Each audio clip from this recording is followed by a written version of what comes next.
Selamat malam Bapak-Bapak. Selamat malam, Mas Iya. Irwan. Saya ke Mas Setiaji. Mas Setiaji, sehat selalu Mas Setiaji.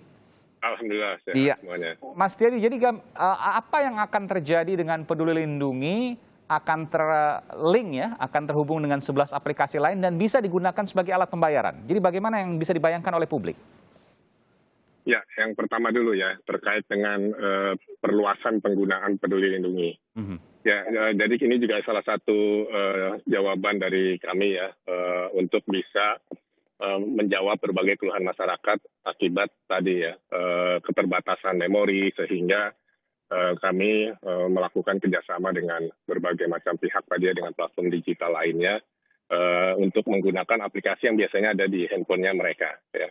Nah, dengan adanya seperti ini, walaupun tidak menggunakan Peduli Lindungi pun, tetapi masyarakat bisa melakukan check-in QR code yang sama ya, menggunakan Peduli Lindungi, tetapi menggunakan aplikasi yang lain. Tadi misalnya ada aplikasi ojek online, ada Jaki ya, dan lain sebagainya itu ya?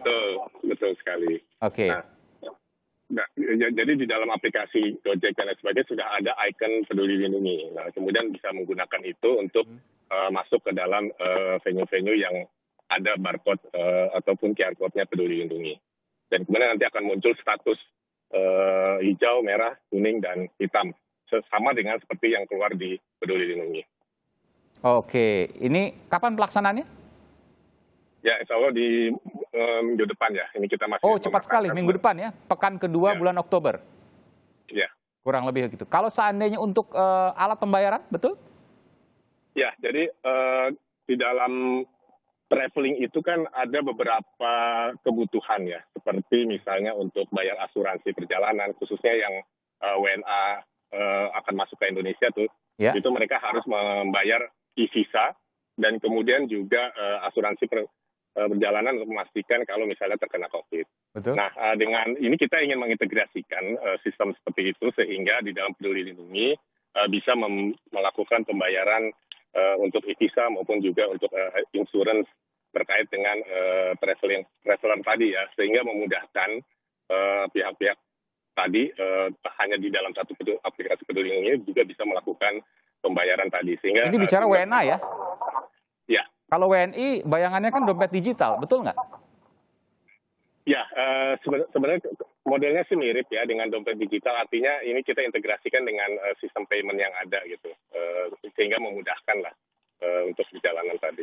Oh, akan terhubung dengan dompet digital yang saat ini sudah ada nih, banyak kan saat ini? Betul, tapi ini masih dalam rancangan ya untuk memudahkan tadi. Tetapi kita belum memutuskan dengan siapa. Oke. Ini cukup kompleks ya. Tapi bukankah begini pertanyaan saya, bukankah Peduli Lindungi digunakan utamanya untuk tracing? Kenapa kemudian pengembangannya ke arah keuangan? Ya, jadi sebenarnya bukan keuangannya, tetapi kan di sini ada fungsi untuk melakukan perjalanan. Travel tadi kan melakukan perjalanan, terus kemudian di sana kita memikirkan daripada menggunakan berbagai macam aplikasi, kenapa tidak ini kita integrasikan di sana. Tentunya ini juga kerjasama juga dengan pihak-pihak lain ya, seperti ini. Saya agak kurang paham. Jadi kalau seandainya ini hanya untuk COVID aja, jadi WNA harus deposit asuransi. Kan biasanya kalau kita keluar negeri kita juga asuransi ya, ada asuransi kesehatan dan lain sebagainya untuk mendapatkan visa. Betul. Jadi sebenarnya bukan deposit ya, bayar insurance ya. Bayar insurance, oke. Biasanya sebelum COVID, sebelum pandemi, mereka bayar pakai apa? Mereka biasanya bayar pakai pembayaran yang lain seperti kartu kredit dan lain sebagainya. Oke, sekarang dijadikan satu di sini supaya lebih mudah, lebih ringkas. Betul. Oke, baik.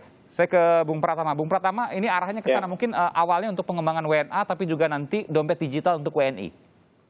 Enggak lah, ini Pak Setiaji ngomongnya nggak sesuai dengan apa yang diomongin Pak Luhut gitu. Jadi gimana? Anda nangkepnya gimana? Ini kan ada dua masalah nih, Mas Aiman. Yang pertama, aplikasi Peduli Lindungi mau dipakai untuk sistem pembayaran karena melihat usernya banyak, ya kan. Kemudian banyak orang-orang kreatif di Indonesia, kita bisa membayar pakai kris. Nanti Peduli Lindungi mau dilengkapi dengan digital payment. Tadi Mas Aiman benar, mau dilengkapi digital payment sehingga bisa digunakan transaksi bisnis untuk WNI gitu.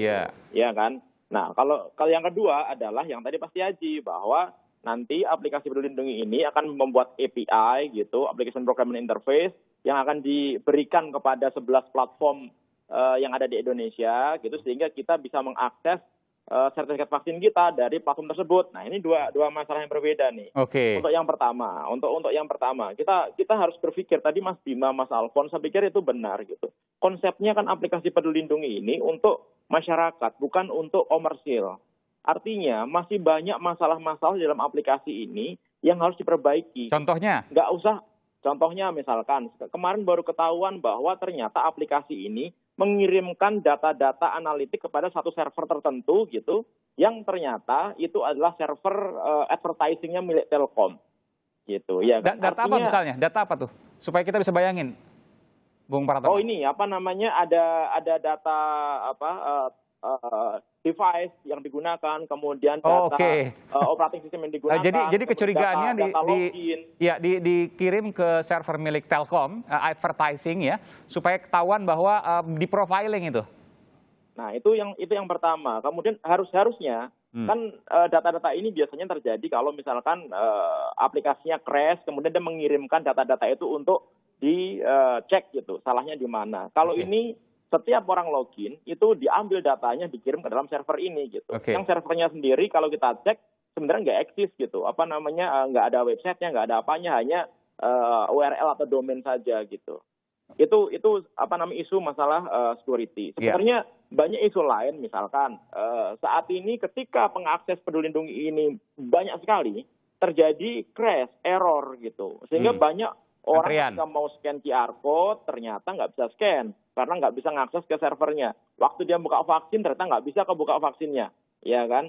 Atau ketika buka lambat sekali gitu, sampai 5 kali login, akhirnya dia salah masukkan password, harus nunggu setengah jam lagi gitu.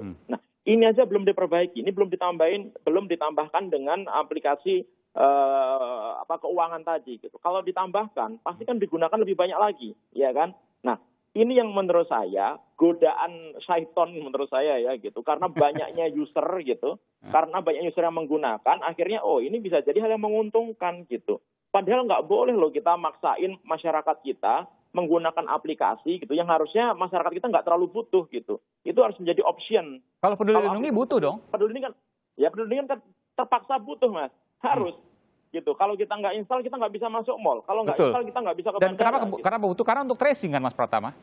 Kemudian dipakai untuk tracing, bagus sebenarnya gitu. Akhirnya kita tahu bahwa itu bagus gitu. Nah, lebih baik fokus ke situ saja gitu. Aplikasi Peduli Lindungi fokus untuk layanan masyarakat. Ini yang kedua, yang share API ke 11 platform. Nanti kita akan bahas yang kedua, tapi saya tertarik dengan pernyataan Bung Pratama yang pertama tadi. Bung Pratama yang pertama ya, agak susah nih. Ya, saya akan tanyakan kepada Pak Setiaji. Setelah jeda, Pak Setiaji, benarkah ada data yang dikirimkan secara ilegal dari data-data warga atas aplikasi Peduli Lindungi? Nanti Pak Setiaji saya akan berikan kesempatan untuk menjawab. Sesaat lagi, saudara, tetaplah bersama kami di Sapa Indonesia Malam. Kita kembali di Sapa Indonesia Malam, saudara. Ini agak teknis, tapi saya ingin coba untuk membumikan ya. Jadi ada server yang kemudian dikirimkan dari Peduli Lindungi. Jadi data-data pengguna Peduli Lindungi dituding mengirimkan ke sebuah server. Saya sebutkan ini namanya Analytics ya. Analytics.rocks, betul. Ini servernya tersimpan di Singapura menggunakan layanan Amazon Web Services. Intinya advertising lah. Ini dugaannya milik Telkom ya, Bung Pratama, betul ya? Iya, punyanya anak perusahaannya Telkom. Anak perusahaannya Telkom. Kalau dicurigai maka akan memprofiling dari pengguna Peduli Lindungi. Handphonenya apa, mungkin belanja ke arah mana, misalnya mallnya apa dan lain sebagainya. Iya, benar. Iya, saya ke Pak Setiaji. Benar nggak Pak Setiaji? Ya, jadi gini. Jadi yang kita lakukan ini adalah untuk analisis ya. Kita ingin mendapatkan customer experience. Jadi dari data-data yang tadi disebutkan ya oleh Mas Pratama, seperti adanya error log di setiap device untuk yang mengakses aplikasi. Nah, kemudian dari error log tersebut kan kita nanti bisa menginformasikan kepada developer perbaikannya apa gitu terhadap. Tapi bahwa benar ada pengiriman data ke server tersebut? Ya, jadi ini untuk tadi mendapatkan informasi mengenai error terhadap device-device tadi gitu. Dan kemudian yang dikirimkan masalahnya bukan tidak ada data. Ya. Masalahnya bukan hanya errornya saja, ini secara manual dikodit di code secara hardcode di code aplikasi Peduli Lindungi, dia ngirimkan mau error mau nggak error dia ngirimin gitu. Ini jadi masalah sebenarnya. Kenapa kok kayak gitu? Harusnya kan kalau error saja dia ngirimkan, Pak Kasat tadi bilang untuk dianalisis supaya kita tahu salahnya di mana. Kalau ini enggak loh. Semuanya. Coba dicek nanti di stream semuanya. Okay. Semua data pengguna ketika login kita menggunakan ini langsung dikirim ke server ini gitu. Pak Setiaji sudah mendapatkan informasi ini, Pak Setiaji? Ya, kita juga sudah mengecek dan kemudian apa yang dilakukan? Menginvestigasi atau apa? Jadi begini, ya. Ini kita sudah mengupdate versi yang terbaru dari Peduli Lindungi, termasuk menjawab yang keluhan masyarakat terkait dengan GPS-nya aktif 24 jam, terus kemudian juga termasuk boros baterai. Betul. Ya, dan sebagainya. Termasuk ini dari masyarakat forum Indonesia juga kan internet forum juga memberikan semacam keluhan kepada kita terkait dengan. Tapi saya tanya kepada Anda Pak Setiaji, walaupun ini BUMN ya, meskipun juga ini nggak boleh terjadi, ini ilegal atau legal Pak? Sebenarnya kalau untuk mengecek tadi ya yang error-error seperti itu kan wajar dilakukan oleh seluruh pengembang aplikasi. Mengecek error untuk memastikan. Wajar, legal. Betul. Yang tidak legal kalau error dan nggak error tetap dikirim. Mengecek personalnya, tapi mengecek personal orangnya gitu. Oke. Kan kita nggak mengecek tadi, makanya ada statement kalau ini kita mengetres orang-orang dari data tersebut, sebenarnya tidak. Oke, karena ini kan kita bicara kepercayaan Pak, baru kemudian dibangun Peduli Lindungi, lalu kemudian ada kebocoran yang memprofiling penggunanya. Tentu ini menjadi pertanyaan. Nah, jadi sebenarnya bukan profiling terhadap penggunanya ya. Anda yakin dengan itu Pak ya? Bukan profiling? Iya.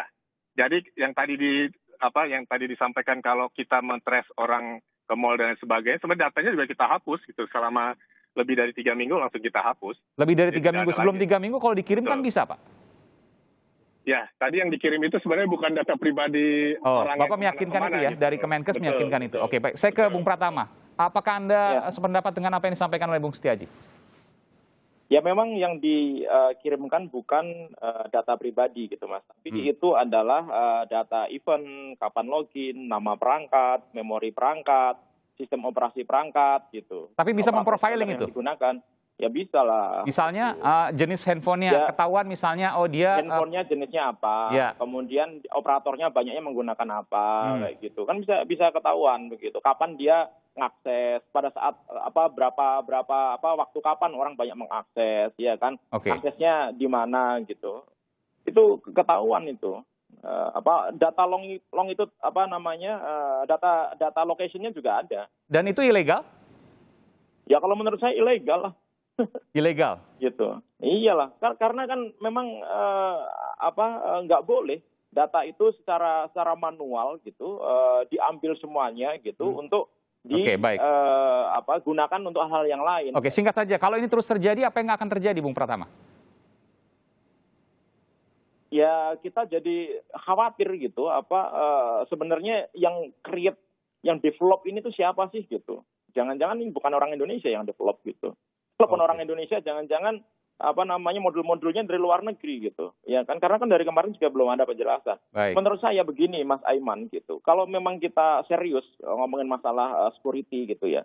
Kita harus bikin aplikasi yang cukup serius juga. Ini kan aplikasi yang nanti digunakan oleh seluruh masyarakat Indonesia gitu. Betul. Ya kita dari historinya kemarin kan kita jelas banget hack bocor gitu, walaupun Kemenkes nggak mengakui gitu, jelas-jelas hack bocor gitu. Kemudian kalau kita berbicara tadi pemberian API ke platform, kita tahu Tokopedia, Bukalapak diberikan. Kita tahu banget bahwa Tokopedia dan Bukalapak juga pernah membocorkan data masyarakat Indonesia gitu. Sudah dicek benar belum sistemnya? Secure nggak gitu? Ada nggak monitoring API-nya? Ini soal kepercayaan, apalagi nanti Peduli Lindungi akan digunakan secara luas oleh seluruh Indonesia, seluruh masyarakat Indonesia yang hendak beraktivitas. Ini betul-betul dalam tanda kutip ya, seksi betul untuk kemudian diretas. Iya, jadi kalau yang koneksi ke 11 platform itu maksudnya sih bagus, saya ngerti maksudnya itu baik sekali gitu. Cuma Pak Setiaji mungkin nanti tolong dipastikan banget masalah security-nya Pak Setiaji. Gitu. Karena Ini pesan karena penting. Bagaimanapun juga ini platform yang sebenarnya mereka punya histori gitu. Ya, jangan sampai kemudian kepercayaan publik nanti akan terpengaruh karena ada peristiwa-peristiwa yang terus berulang. Terima kasih Bung Pratama Persada dari Sisrek, Keamanan Data, dan juga Pak Setiaji, terima kasih dari Kementerian Kesehatan yang mengelola dan juga memunculkan ide soal peduli lindungi. Betul ya Pak ya, Kemenkes ini Pak yang kemudian menjadi driver utamanya, menjadi pengendali utamanya. Terima kasih Pak Setiaji, terima kasih Bung Pratama Persada. Salam sehat selalu.